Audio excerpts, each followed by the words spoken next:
Alléluia. Lève la main. Et je crois que le Seigneur, par la vie de notre Père, va nous bénir encore ce matin. Dis-le au Seigneur, je m'attends encore à toi. Je m'attends à toi. Ta bonté qui ne faillit jamais me donne la force de pouvoir me tenir encore à la brèche. Et je veux être bouillante, Seigneur, jusqu'à ce que tu reviennes. Oh, je t'aime, Seigneur. Alléluia. Ta bonté ne faillit jamais. Oh, tous les jours, tu me tiens dans tes mains. Et dès que je me réveille, jusqu'à mon coucher, oh my God, je chanterai la bonté de Dieu. J'aime ta voix, Seigneur. Alléluia. Elle me conduit à travers le feu. Yes. Dans les nuits noires, tu me tiens dans ta sécurité. Ha. Et dès que je me réveille, jusqu'à mon coucher, moi j'ai vécu la bonté de Dieu.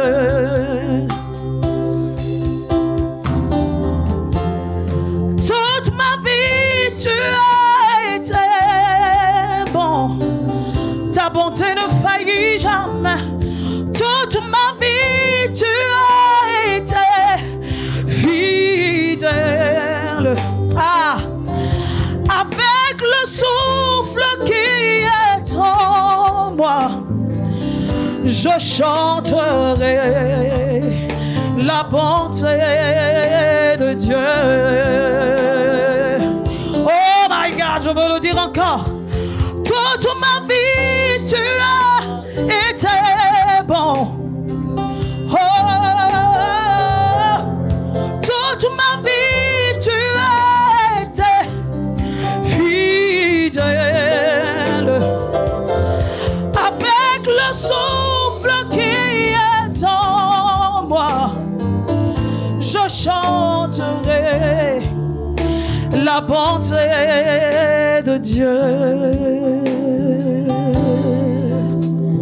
Cherche d'abord le royaume des cieux et sa justice.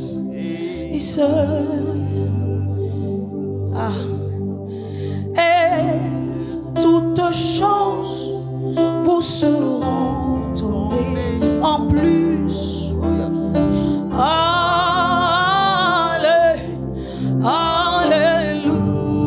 Alléluia.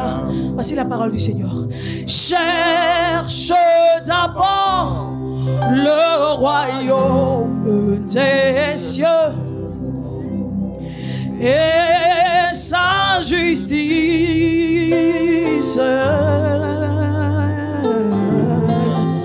Alors toute chose te sera donnée en plus.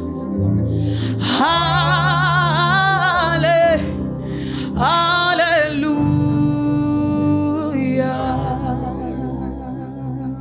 Oh, chantons, allez, go, Bacha. Oh, yes.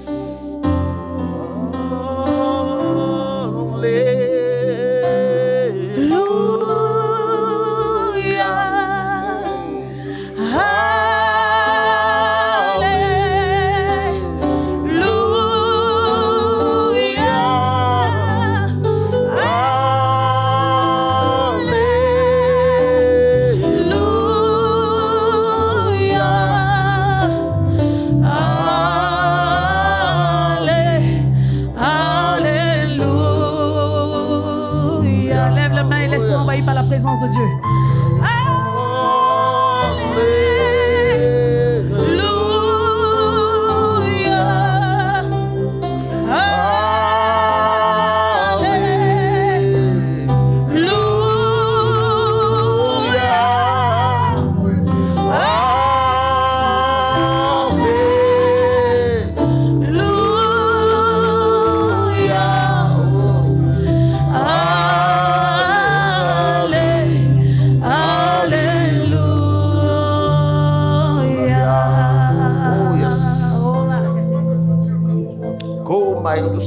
get a break back it. Shadow skin get a load. Smile skin, Jesus skin get a break back it. The Lord of Scouts. Au nom de Jésus-Christ de Nazareth. Seigneur, ce matin, nous voulons te bénir. Nous voulons t'élever, Seigneur Dieu d'Israël. Et dire combien tu es grand et combien tu es bon, Seigneur Dieu. Tu es unique en ton genre et unique en ton règne. En dehors de toi, Seigneur, il n'existe point de Dieu. Tu es Dieu de par ton nom, Dieu de par ton existence, Dieu de par ta parole. La Bible déclare que tu as déployé les cieux sur du néant et tu soutiens les cieux par ta puissance. Tu es celui qui a fixé une limite à la mer afin qu'elle ne vienne point envahir les humains. Tu es celui, Seigneur, qui appelle les étoiles par leur nom et qui répond présent. Tu es celui qui contrôle à la fois ce qui existe et ce qui ne l'est pas. Car toi, oh Dieu, tu amènes à l'existence les choses qui n'ont point existé, comme si elles avaient toujours été. Dans les paumes de tes mains, tu as pris les dimensions des cieux. Et dans les paumes de tes mains, Père, tu fais reposer les profondeurs de la terre. Tu es digne de louange et digne de gloire. Ton nom est le premier et ton nom est le dernier. Ton nom est le commencement et la fin. Tu es le Dieu incréé. Tu existes par toi-même et tu ne jures que par toi-même. Nul autre n'est comparable à toi, Seigneur. Merci de disposer en ce jour de nos vies, car elles sont à toi et t'appartiennent. Dispose de ce lieu, repends ton esprit en ce lieu, envoie ta parole et que le monde l'entende et que le monde connaisse qu'il n'existe de Dieu que toi. Que le monde reçoive ta parole et que le monde en soit libéré, car tu es le chemin, la vérité et la vie, le seul chemin qui mène à la vérité et la seule vérité qui mène à la vie. Que nos vies te soient soumises en ce jour.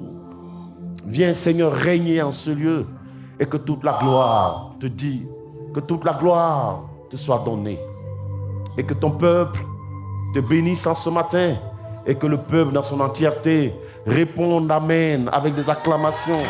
Alléluia. Alléluia.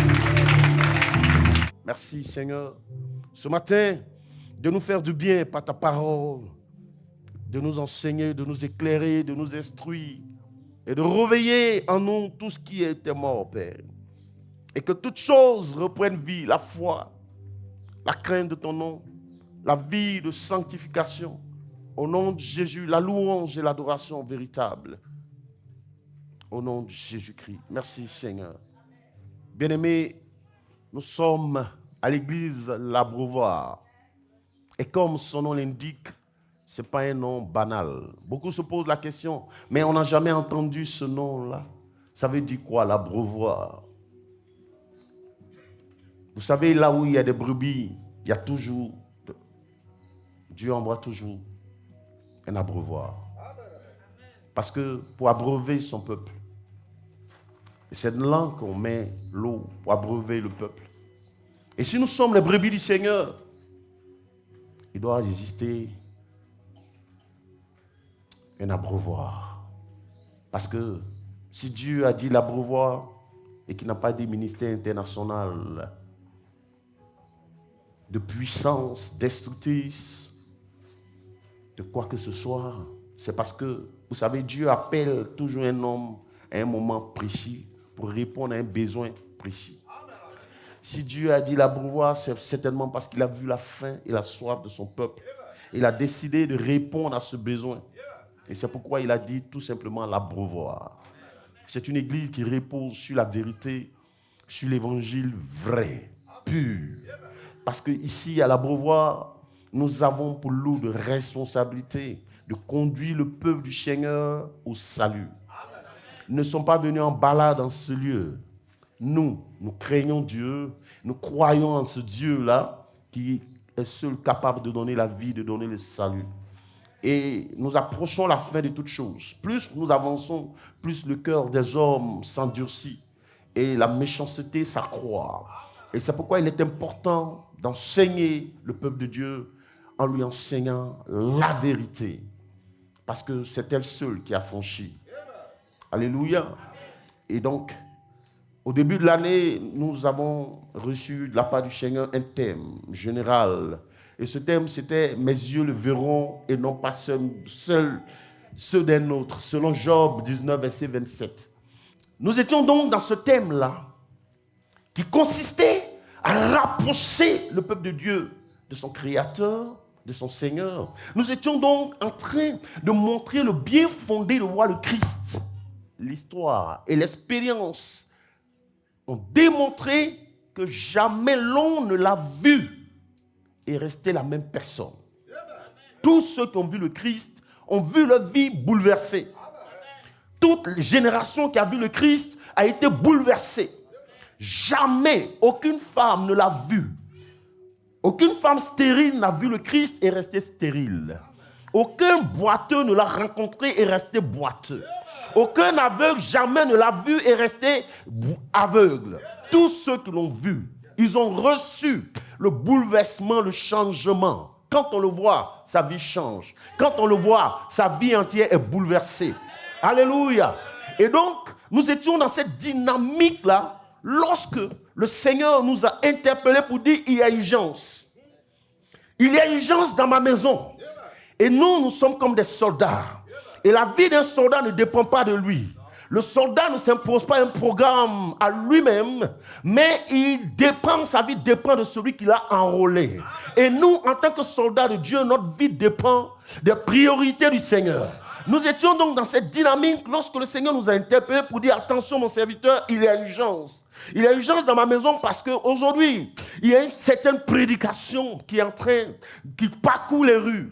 Des individus mal intentionnés se sont levés en train de contester la divinité de Christ. Ils parcourent les rues, les chaînes de télévision, les radios. Leur seul objectif, c'est de contester la divinité de Christ. Leur seul objectif, c'est de parvenir à convaincre l'Église de Dieu à renoncer à sa foi. On constate que sur le terrain, effectivement, certains enfants de Dieu, mal enseignés et donc mal affermis, arrivent à renoncent effectivement à leur foi. Certains même prétendus serviteurs de Dieu renoncent à leur sacerdoce face à ces discours et à ces discours creux. Et le Seigneur donc nous a interpellés pour dire, souviens-toi mon serviteur, je l'ai dit en Osée 4:6, si mon peuple périt, ce n'est pas parce que le diable est puissant, ce n'est pas parce que Satan est fort, mais mon peuple périt pour une seule raison, parce que mon peuple n'a pas la connaissance. C'est la seule raison pour laquelle mon peuple périt. Et donc, il est important que tu mettes un tant soit peu sous veilleuse le thème qui consiste à me voir et que tu ailles donner des réponses claires à mon peuple afin de l'affermir. Et vous savez pourquoi nous sommes arrivés à cette situation qui n'est pas à la gloire de l'Église, mais une honte pour l'Église. Et ce matin, je vais être très clair. Si cela est arrivé, s'il arrive que des chrétiens renoncent à leur foi, et s'il arrive que, je ne dirais même pas des serviteurs, des intrus qui ont pris par usurpation le titre de serviteur de Dieu, renoncent au sacerdoce, c'est de notre responsabilité, nous, en tant que bergers, en tant que serviteurs de Dieu, c'est nous, notre faute. Pourquoi? Parce que nous avons remplacé la prédication de la croix par la prédication d'une certaine prospérité. Ah, alléluia! C'est notre responsabilité, c'est notre faute. Nous, que Christ a appelé, qu'il a établi, nous avons changé le message du Christ. Le message de la croix qui fait le fondement même de l'Église. par des messages de prospérité, de voyage, au point où il s'élève dans l'église des coachs qui enseignent sur le sexe. On vient de donner des cours de sexualité dans le lieu saint. Pendant que même les enfants de 8 ans connaissent le sexe. À l'abreuvoir, ne compte pas sur le pasteur Apia pour te donner des cours de sexualité.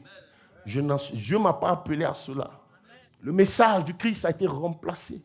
C'est votre faute. Des coachs sexuels. Le message a été abandonné. Et pendant que vous êtes en train de faire ça, des intrus sont entrés dans le lieu saint. Et ils sont en train de faire sortir le peuple de Dieu. Et Dieu va vous demander des comptes pour cela. Vous allez répondre de leur sang. Vous, à qui la charge a été confiée. Et qui avez abandonné la charge au profit de vos intérêts personnels. On fait du coaching, le développement personnel dans l'église, que de prêcher la repentance, que de prêcher la sanctification, que de prêcher l'amour. On assiste à des clans, des divisions dans l'église. On assiste à du désordre dans l'église du Seigneur. C'est notre faute, nous, prédicateurs. Revenons à la croix. Revenons au message de la sanctification. Revenons au message de l'amour. Revenons à cela, à la repentance. Et Christ se lèvera au milieu de nous. Et Christ marchera à nouveau au milieu de nous. Bien-aimés, parce que je le dis et j'insiste, il n'y a de Dieu que Jésus-Christ de Nazareth. Arrêtons d'égarer le peuple de Dieu. Et elle-même se lève, va jusqu'à dire qu'on lui montre dans la Bible où il est écrit qu'il ne faut pas sodomiser sa femme. Mais écoute-moi, homme pervers, on n'a pas besoin de te montrer un passage biblique qui démontre qu'il ne faut pas sodomiser sa femme. Pourquoi? Parce que lorsque le Saint-Esprit habite quelqu'un, cela va de soi. À cause de la sainteté de celui qui habite en toi, tu sais faire, parce que la Bible dit en Proverbe 16:4 que Dieu a créé toute chose pour un but. Le sexe pour procréer sainement et l'orifice anal pour autre chose que le sexe. On n'a même pas besoin de te montrer un passage biblique parce que la sainteté de Dieu qui est en toi. Il dit, celui qui est né de Dieu ne peut pas pécher parce que la semence de Dieu est en lui. Cette semence ne peut pas t'amener à pratiquer ces choses. Et tu oses dire qu'on te montre le passage biblique qui le démontre. Repends-toi et arrête de pervertir les voies du Seigneur. Que celui qui a l'intelligence entend ce que l'Esprit dit aux églises. Et donc, depuis 3 semaines, nous avons mis en veilleuse le thème portant sur « Mes yeux le verront et non pas ceux d'un autre ». Et depuis 3 semaines, nous essayons de répondre à cette urgence. Et si quelqu'un me suit au travers des réseaux sociaux, écoute-moi, je te dis aujourd'hui, il n'y a de Dieu que Christ. Et nous sommes en train de le démontrer parce que l'une des questions qu'il pose, qu'on leur montre dans la Bible, où il est écrit que Jésus est Dieu. Et depuis 3 dimanches, nous sommes en train de le démontrer par la Bible, que Jésus-Christ est l'unique Seigneur et il est l'unique Dieu. Il y a un point sur lequel nous sommes d'accord. Ils reconnaissent qu'il est le seul qui est sans péché. Nous sommes partis de ce point. Il n'est pas possible, comme le dit Ecclésiaste 7, verset 20, qu'un homme revêtu de chair vive sur la terre sans péché. Eux et nous sommes d'accord qu'il a été il est le seul sans péché. Or, il n'y a que Dieu seul qui ne pêche pas. Cela démontre déjà de sa divinité. Acclame le Seigneur. Cela démontre déjà qu'il est Dieu. On a expliqué pourquoi il était 100% homme et 100% Dieu. On a expliqué tout ça. Et le dimanche dernier, on a démontré qu'il est le seul qui est digne d'adoration. Parce que lui-même, de sa bouche, il a interdit que l'adoration soit vouée à un autre qu'à Dieu seul. Et donc, alors qu'il a été adoré, après avoir guéri un aveugle, l'aveugle s'est prosterné pour l'adorer. Et Jésus n'a pas dit non, ne m'adore pas parce que je suis un homme. Par contre, on a vu avec les apôtres, lorsque les gens ont décidé de les adorer, ils ont dit non, nous sommes des hommes. Ne le faites pas. Et on allait jusqu'au dernier livre de la Bible, dans l'Apocalypse. Jean s'est prosterné devant l'ange de Dieu. Et l'ange a dit non, ne le fais pas, je ne suis pas Dieu, ne m'adore pas. Je ne suis qu'un envoyé de Dieu. Ah, mais Jésus, lui, qui dit de ne pas adorer un autre, accepter l'adoration. Ça veut dire qu'il est Dieu.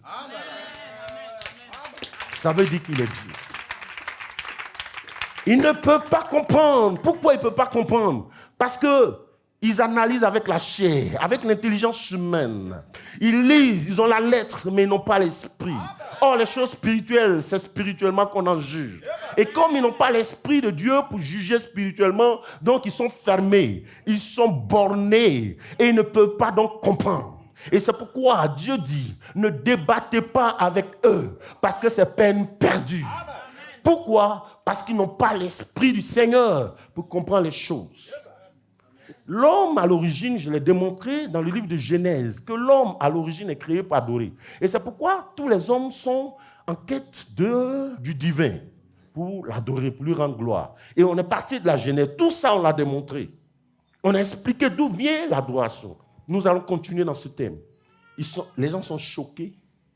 Par exemple, ils se disent, pourquoi Dieu ne peut pas être un homme? On va encore le voir ce matin. On va répondre à deux questions. Est-ce que le Fils de Dieu lui-même, est-ce que Jésus, quand il était sur la terre, est-ce qu'il a une fois ouvert sa bouche un jour lui-même pour dire que je suis Dieu? Il pose ce genre de questions. Donc nous allons répondre pour que tu aies l'information et la vraie. Pour ne plus que ta foi vacille. Et donc, ils sont choqués de savoir. Ils se posent la question et ils nous demandent à nous, est-ce que Dieu peut être un homme? Dieu peut être un homme. Mais ce matin encore, je vais leur donner cette réponse. Vous savez ce qui est bien avec le Seigneur? La Bible dit que le Seigneur, notre Dieu, ne fait rien sans l'avoir révélé à ses serviteurs, les prophètes. Ah! Et 700 ans avant, il a plu au Seigneur, à cause du besoin de racheter l'homme, d'annoncer par la bouche du prophète Ésaïe, 700 années avant, que Dieu viendra sous la forme humaine. On le lit, on peut le vérifier en Matthieu 1 au verset 22 à 23. Voici. La Vierge sera enceinte. La Vierge sera enceinte. Elle enfantera un fils. Elle enfantera un fils. Et on lui donnera le nom d'Emmanuel. Et on lui donnera le nom d'Emmanuel. Ce qui signifie Dieu avec nous. Dieu avec nous. Amen. C'est-à-dire, avant que les choses ne se passent, Dieu a pris soin de le révéler, de l'annoncer au monde. Pour dire, monde, prépare-toi, ne t'inquiète plus, ne promets plus de regards inquiets, ne sois plus perturbé. Car bientôt, le salut te sera accordé. Amen. Le Seigneur, le premier et le dernier, viendra sous une forme humaine, par le canal d'une vierge. Il viendra pour te racheter. Il viendra pour te sauver. Et le prophète Isaïe l'a annoncé. Il a prévenu. Donc l'église n'était pas surprise. Alléluia. Non, nous n'étions pas surpris. Parce que la Bible dit qu'avant de tels événements, Dieu prendra soin de l'annoncer par la bouche de ses prophètes, de ses serviteurs les prophètes. Et Dieu nous a avertis. Et donc nous ne sommes pas sous le choc. Alléluia. Il a décrit 700 ans avant, dans les moindres détails, il a prédit la venue du Christ. Et cela s'est accompli. On l'a vu en Matthieu. Et maintenant, on va voir la confirmation de celui qui a été annoncé en Jean chapitre 1, verset 3. Au commencement était la parole. Au commencement était la parole. Et la parole était avec Dieu. Et la parole était avec Dieu. Soyez attentifs. La parole était Dieu. Et la parole était Dieu. Elle était au commencement. Elle était au commencement avec Dieu. Avec Dieu. Toutes choses ont été faites par elle. Toutes choses ont été faites par elle. Et rien de ce qui. Et il dit, et rien de ce qui a été fait n'a été fait sans elle. Donc c'est qui? On est en train de parler du Créateur. Et rien de ce qui a été fait n'a été fait sans elle. Donc ça veut dire qu'on est en train de parler du Créateur. Il faut lire le verset 14. Et la parole a été faite chair. Et la parole a été faite chair. Et elle a habité parmi nous. Et elle a habité parmi nous. Pleine de grâce et de vérité. Pleine de grâce et de vérité. Et nous avons contemplé sa gloire. Et nous avons contemplé sa gloire. Une gloire comme la gloire du Fils unique venu du Père. Une gloire comme la gloire du Fils unique venu du Père. Jean lui a rendu témoignage. Regardez, attends d'abord. Vous voyez? Il dit, et la parole qui était au commencement, qui était Dieu. La parole qui était Dieu, qui était au commencement, qui était avant toute chose, s'est faite chair. Et elle est venue habiter parmi nous, pleine de grâce. Ça veut dire, guérissant les malades, ressuscitant les morts. C'est-à-dire donnant aux stériles d'enfanter, aux paralytiques de marcher, aux aveugles de voir. Cette parole était pleine de grâce. Et elle habitait parmi nous. Et les signes sont encore là, jusqu'à ce jour. Cette parole qui était Dieu s'est faite chair. Et elle habitait parmi nous, pleine de grâce. Et la Bible dit Jean. Et Jean lui a rendu témoignage. Jean lui a rendu témoignage. Et s'est écrié. Et s'est écrié. C'est celui dont j'ai dit. Ça encore, ça là, est-ce qu'ils peuvent comprendre ça? C'est celui dont j'ai dit. C'est celui dont j'ai dit. Celui qui vient après moi. Celui qui vient après moi m'a précédé. M'a précédé. C'est-à-dire, il était avant moi. Ça, regardez le langage. Est-ce que ça là, ils peuvent comprendre? Non, ils ne peuvent pas comprendre. Ils vont devenir fous. Comment quelqu'un qui vient après moi a été avant moi? C'est quel français ça? C'est quel langage ça? Mais nous qui avons l'esprit, nous sommes à l'aise avec. Ça dit c'est comme de l'eau de roche. Ça coule aisément et nous sommes apaisés. Yeah. Mais pour ceux qui périssent, c'est un scandale, c'est un choc. Ça veut dire quoi?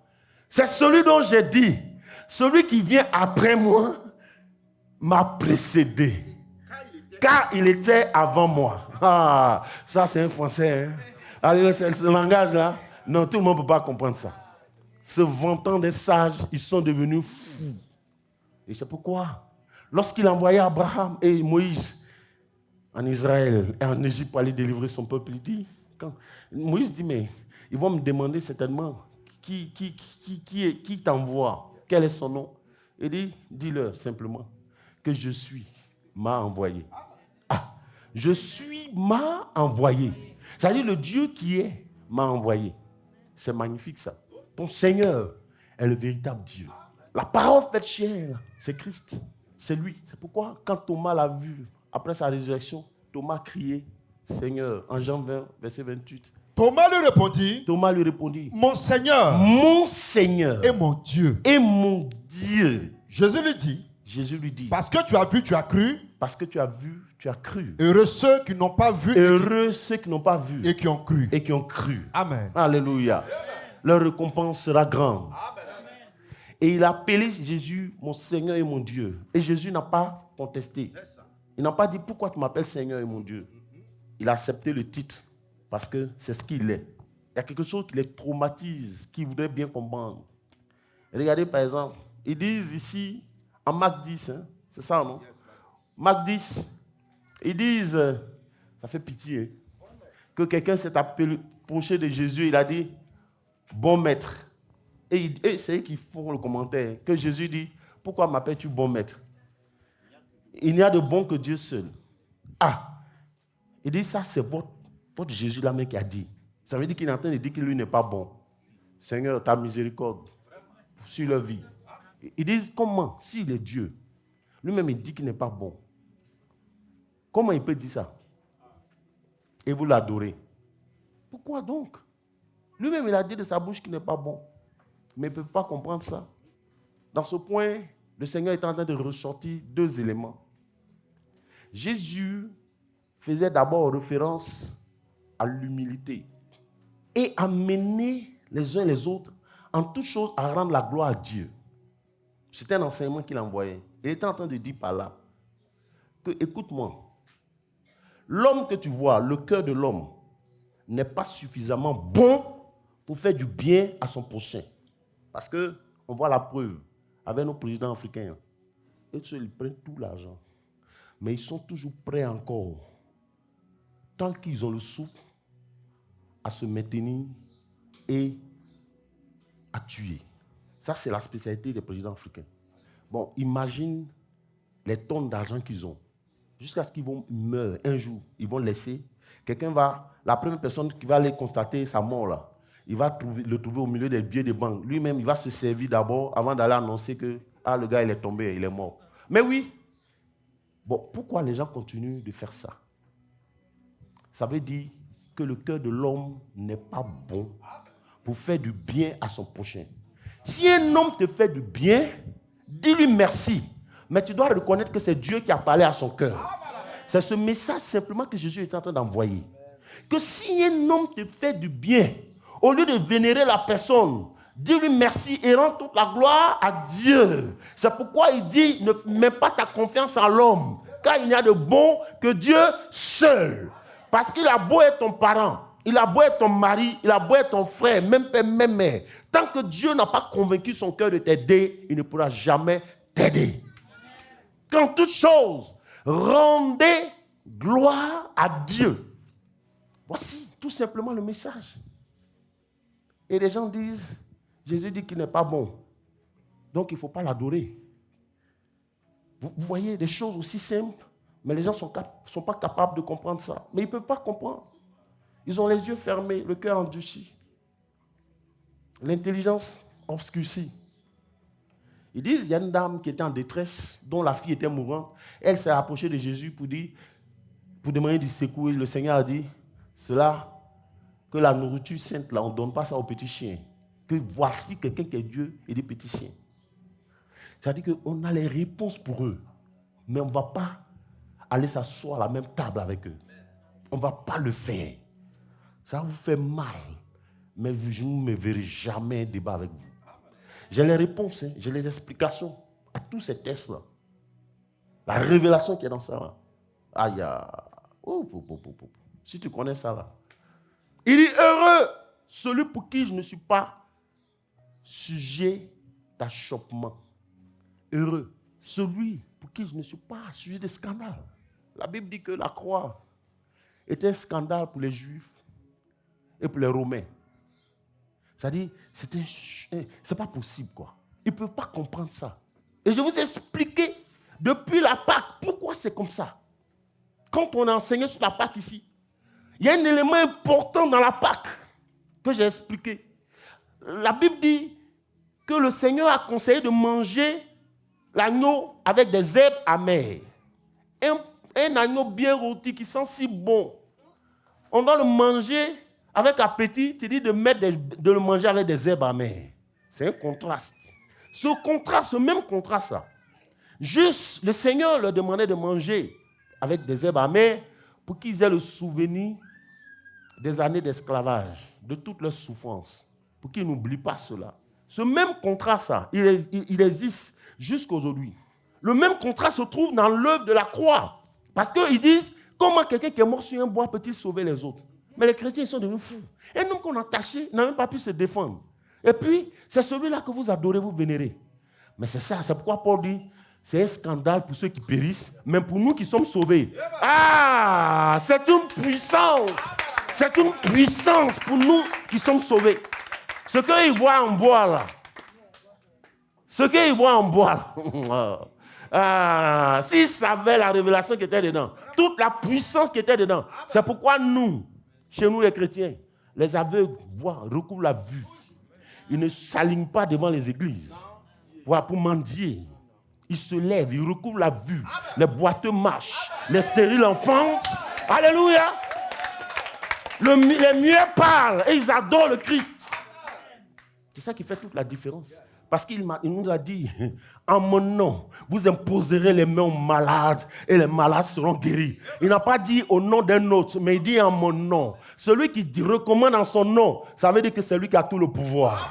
Ah, celui qui vient au nom d'un autre, le pouvoir lui est délégué. Mais celui qui dit en mon nom, c'est lui qui donne le pouvoir. Ça veut dire que c'est lui qui a tout le pouvoir. Est-ce qu'on est d'accord avec ça? Acclame le Seigneur. Yeah. Mais oui, quand quelqu'un te dit, va voir le président, le ministre de l'économie, et dis-lui de te remettre tant, ça veut dire que c'est lui qui a nommé le ministre de l'économie. C'est ça qui est la vérité. Arrêtez ça. Arrêtez ça. De parler de façon vulgaire de Christ. Arrêtez ça. Ne doute jamais de ton Seigneur. Ne doute jamais du Christ. Ne doute jamais, jamais, alors jamais. En Jean 14, 6, il dit, je suis le chemin. Il n'a pas dit, je suis l'un des chemins. Mais il dit, je suis le chemin. La vérité et la vie. Et la vie. Nul ne vient au Père que par moi. Non, mais ça même là. C'est-à-dire les trois choses. Je suis le chemin, la vérité. Il n'a pas dit les vérités. Il n'a pas dit les chemins, les voies. Il dit, je suis la voie, le chemin, le seul chemin qui mène à la vérité et la seule vérité qui conduit à la vie. Il n'y en a pas autre.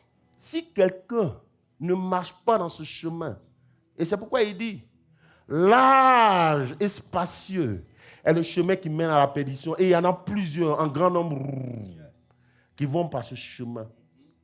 Mais restreint et épineux est le chemin qui mène à la vie. Et il y en a peu qui empruntent ce chemin. Ils disent, regardez le nombre que nous sommes. Il ne s'agit pas de nombre. Il s'agit du chemin. Du chemin est le véritable. C'est-à-dire, c'est le seul, quand il est venu dans le monde, il s'est fait chair, et puis il est venu dans le monde, tous les compteurs ont été remis à zéro.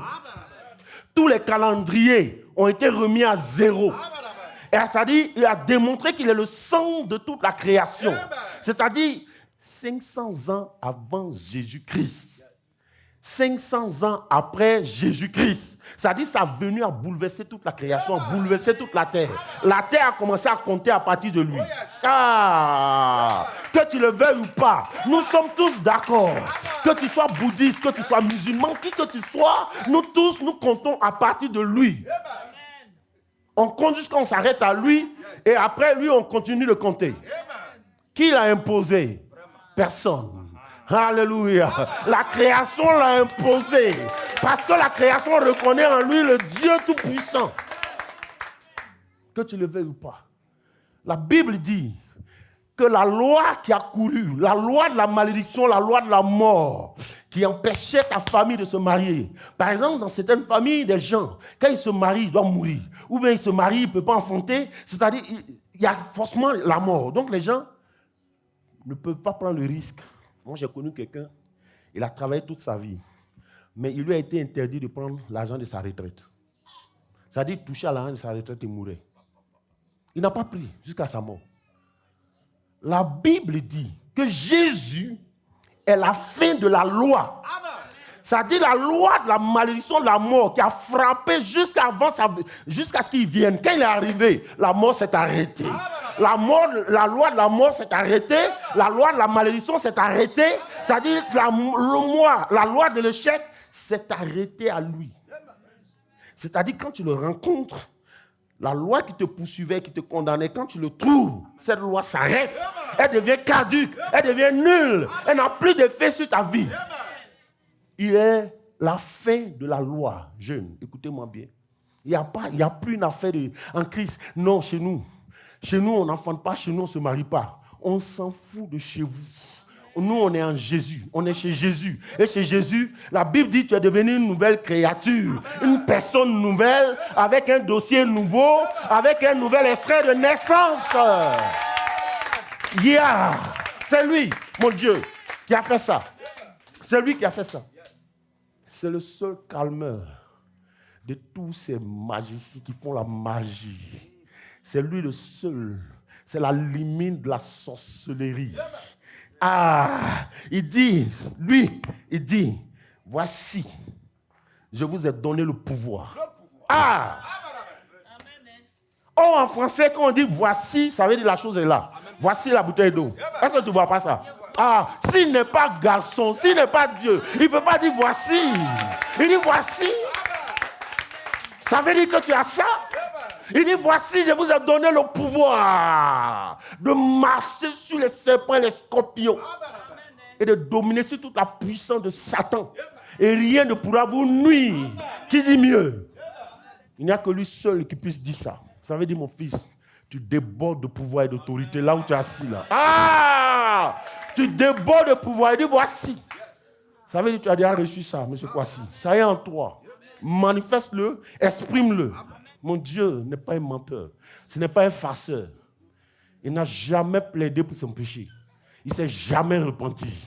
Parce qu'il était sans péché. Amen. Comme on donne le nom d'un autre qui n'a jamais péché. Il n'y en a pas. Il faut respecter ce Dieu-là. Il faut lui faire confiance. Il faut marcher selon sa parole. Ce qu'il a dit a du pouvoir et de l'autorité. Il faut confesser cela. Il faut proclamer cela. Fais confiance à ton Seigneur. Proclame-le, lève-le. Il est en train de dire encore qu'il est Dieu, là. Je ne suis pas un homme pour mentir, ni le fils d'un homme pour me repentir. Raison pour laquelle il ne s'est jamais repenti, parce qu'il était sans péché. Revenez à la parole de Dieu. Enseignons la parole, l'évangile au peuple de Dieu. Donc je cherche à t'affermir d'abord. Parce que tu es affermi. Il dit, élargis ta tente et affermis le cordage. Voici la tente, il faut l'élargir. Voici le cordage. C'est ça qu'on appelle le cordage. Il faut le fixer solidement. Pourquoi? De sorte que quand la bénédiction va descendre, ta tente ne va pas se rompre. Ça veut dire quoi? Tu ne vas pas prendre l'argent là pour courir, aller chez les prostituées. Tu ne vas pas prendre l'argent là pour courir pour aller acheter le péché, pour briser les foyers. C'est ça. Donc, il faut d'abord élargir sa tente et affermir son cordage. Parce que l'argent rend orgueilleux. Hein? Donc souvent, toi, mais tu pries, Dieu ne me répond pas, il ne me répond pas. Attends. Toi, mais si tu connais ton besoin. Tu es sûr que c'est ça là, tu es prêt. Si Dieu m'a donné mon petit boulot, ma petite voiture, hey, dans le quartier ici, là, ils vont voir. Ils vont sentir ça même. Tu n'es pas encore prêt. Non, tu n'es pas encore prêt. Donc il y a un autre besoin qui doit régler d'abord. Avant de te donner ta petite voiture, ton petit boulot, ta petite femme, nous sommes bénis au nom de Jésus. Voilà, c'est tout simple. L'évangile est simple. C'est la vérité. Mais les gens, ils vont mystifier. Non, mystère, révélation. Quelle révélation? Il faut parler clairement, les gens vont écouter. Et puis les gens seront délivrés. Il faut arrêter tout ça. On dit, le jour de ta naissance, c'est le jour de ta victoire. Oh! Mais c'est faux. Tu sais pourquoi? La Bible dit, nous sommes nés de nouveau. Donc le jour de ta naissance, là, ça veut dire quoi? On parle de la nouvelle naissance. Le jour de ta naissance, c'est le jour de ta victoire. Ils sont passés à côté, ils ont tiré à côté, viou. Et puis toi, tu cries, oh! Tous les jours de la semaine sont des jours de victoire pour nous, les enfants de Dieu. Parce que la croix a triomphé de chaque jour de la semaine. Donc tu as vu, tu as crié là, c'est zéro, c'est du vent. Aucun fondement biblique. L'homme est oublié, l'homme naît toujours un jour, et forcément. Mais nous, notre Père, là, il nous a donné le pouvoir de dominer sur Satan et toutes ses œuvres. Et sur chaque jour de la semaine. Donc chaque jour, on est victorieux. C'est ça qui est la vérité. Mais l'autre là, c'est de la philosophie. Fais attention à tout ce que tu entends. Jean chapitre 4, verset 9. Verset 6. Jésus lui dit, à 9. Je suis le chemin, la vérité et la vie. Oui. Nul ne vient au Père que par moi.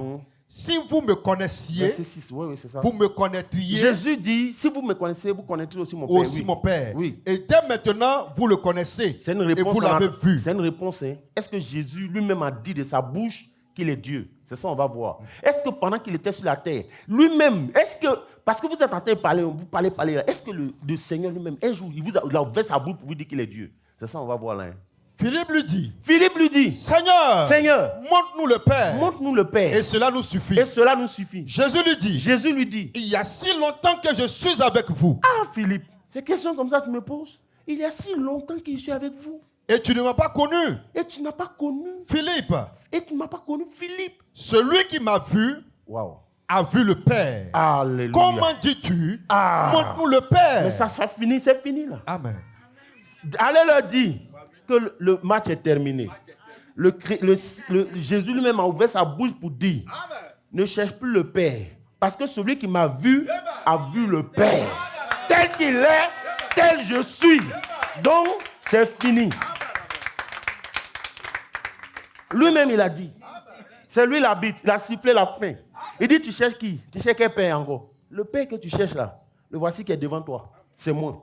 Celui qui m'a vu, l'a vu. Tel que je suis, tel qu'il est, tel que je suis. Donc, tu n'as pas besoin de chercher encore. Verset 11. Croyez en moi. Il dit, croyez en moi. Je suis dans le Père. Je suis dans le Père. Et le Père est en moi. Et le Père est en moi. Croyez du moins à cause de ses œuvres. Il dit, même si vous ne croyez pas, croyez du moins à cause de ses œuvres. C'est ici, là, ce n'est pas écrit S. Ce n'est pas S-E-S. C'est C, c'est démonstratif. C'est-à-dire, il dit, croyez à cause de ces œuvres que vous voyez. Vous ne voyez pas, chez nous, là, les malades se lèvent, ils sont guéris totalement. Vous ne voyez pas ça. Les aveugles recourent la vue. Les paralytiques marchent. Vous ne voyez pas. Mais si vous ne croyez pas, croyez à cause de ces œuvres que vous voyez là. Emmanuel, Dieu avec vous. Aujourd'hui, il est avec nous par son esprit. Et c'est par son esprit que nous faisons ces miracles. Apocalypse 22, c'est le dernier livre de la Bible. Parce que nous, là, on est parti de la Genèse pour venir à l'Apocalypse. On a démontré, depuis la Genèse, on a commencé notre enseignement depuis la Genèse. N'est-ce pas? C'est depuis la Genèse qu'on a commencé à démontrer. On a traversé toute la Bible. On est arrivé à l'Apocalypse. Vous voulez quoi? Apocalypse 22. Il faut lire à partir du verset 6, oui. Et il me dit, ces paroles sont certaines et véritables. Ces paroles sont certaines et véritables. Et le Seigneur Dieu, le Seigneur, le Dieu des esprits des prophètes, oui, a envoyé son ange pour montrer à ses serviteurs. Les choses qui doivent arriver bientôt. Et voici, je viens bientôt. C'est le Seigneur lui-même qui dit. Il dit, voici, je viens bientôt. Heureux celui qui garde les paroles de la prophétie de ce livre. Yes. C'est moi, Jean, qui ai entendu et vu ces choses.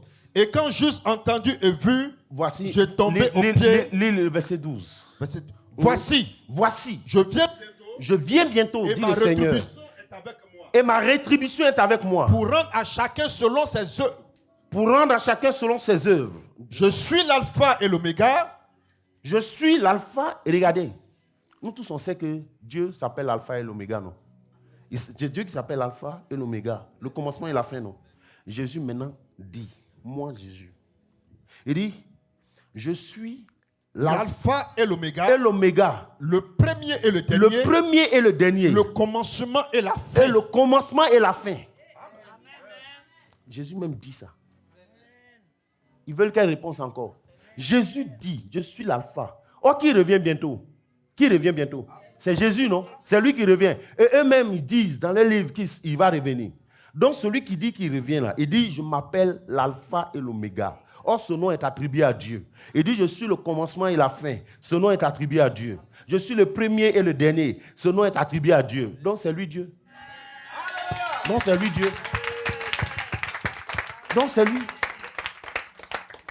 lui. Qu'est-ce que vous voulez d'autre? Et au verset 16, faut lire. Qu'est-ce qu'il dit? Moi, Jean.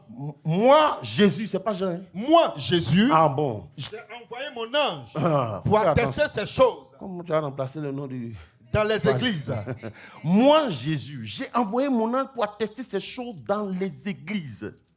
Je suis le rejeton et la postérité de David. L'étoile brillante du matin. Amen. Il dit, je suis la postérité de David, non? Ce que nous sommes en train de faire ce matin-là, c'est d'actualité. Tu sais pourquoi? Parce que le Nouveau Testament, là, tout le Nouveau Testament, les apôtres, leur vie, là, a consisté à démontrer que Christ est Dieu. C'était tout leur combat. C'est tout ce qu'ils ont fait. C'est-à-dire, quand tu prends le livre de Matthieu, par exemple, Matthieu commence à parler de la généalogie de Jésus. Pourquoi? Parce que les prophètes avaient annoncé qu'il sera la postérité de David.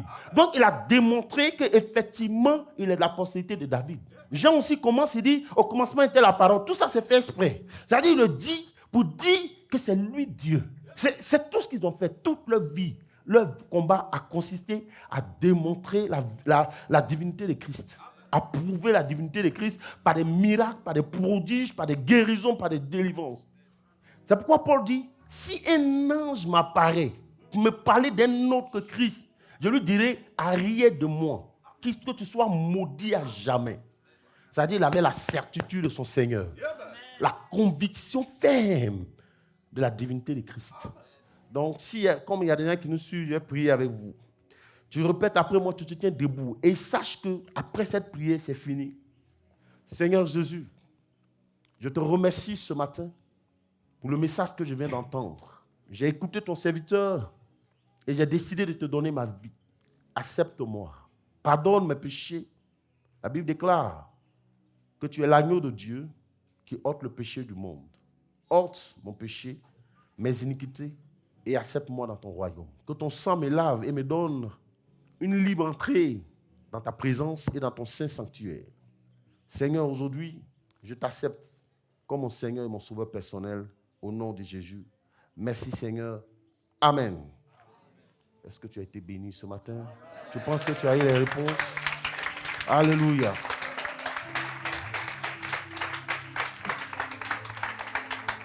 Et tu peux tout recommencer et repartir à zéro. À balayer, vie passée. Oh yes. Recommencer, Oh. balayer ta vie passer. Oh yes. Et repartir à zéro pour revenir en héros. Oh yes. Avec Jésus, bon berger. Oh. Et repartir de zéro pour revenir en héros. Avec Jésus, bon berger. Tu peux naître de nouveau, tu peux tout recommencer, balayer ta vie passée et repartir à zéro pour revenir en héros. Avec Jésus, bon berger. Oh yes. Tu peux quitter cette vie de péché. Oh yes. Et tout reprendre à zéro. Avec Jésus, bon berger. Tu peux naître. Tu peux naître. Yeah, déclare-le avec nous ce matin. Tu peux tout quitter cette vie de péché, balayer ta vie passée et repartir à zéro pour revenir en héros avec Jésus, bon berger. Et repartir à zéro pour revenir en héros avec le bon berger qui est Jésus. C'est fort ça. Tu peux partir à zéro pour revenir un héros. Magnifique. Est-ce que tu peux pas acclamer le Seigneur pour ça? Yes. Yes. Yes.